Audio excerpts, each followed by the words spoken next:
மேற்கு தொடர்ச்சி மலையின் அடிவாரத்தில் ஒரு பசுமையான அழகான சொர்க்கம் நம்ம ஊரு தேனி மாவட்டம். சின்ன சுருளி அருவி. இந்த அருவி தேனியிலிருந்து 54 கிலோமீட்டர் தொலைவில் கோம்பை தொழு கிராமத்திற்கு அருகில் உள்ளது.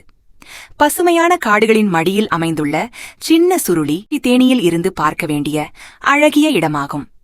இந்த அருவி மேகமலை பகுதியில் இருந்து உற்பத்தியாகிறது. இந்த அருவியை சின்ன சுருளி எனவும் அழைக்கப்படுகிறார்கள். இவ்வருவி அடர்ந்த வனப்பகுதியில் இருப்பதாலும் அருவியை சுற்றியுள்ள வனப்பகுதிகளுக்கு செல்ல வேண்டாம் என வன அலுவலர்கள் எச்சரித்துள்ளனர். இங்கு குடிநீருக்காக ஏராளமான வனவிலங்குகள் வருவதால் பொதுமக்களை காலை 7 மணி முதல் மாலை 5 மணி வரை அனுமதிக்கின்றனர். ஆனால் கூட்டம் இல்லாத அற்புதமான நீர்வீழ்ச்சியாகவும் இருப்பதால் குடும்பத்துடன் செல்லக்கூடிய இடமாக இருக்கிறது. மேலும் இவ்வருவி தமிழ்நாடு வனத்துறை மேற்கண்காணிப்பில் உள்ளது. மேலும் இது போன்ற வீடியோஸ்களை காண We Love தேனி பேஜுடன் இணைந்திருங்கள். ஃபாலோ அண்ட் ஷேர் பண்ணிக்கோங்க. நன்றி. இன்னொரு வீடியோல சந்திக்கலாம்.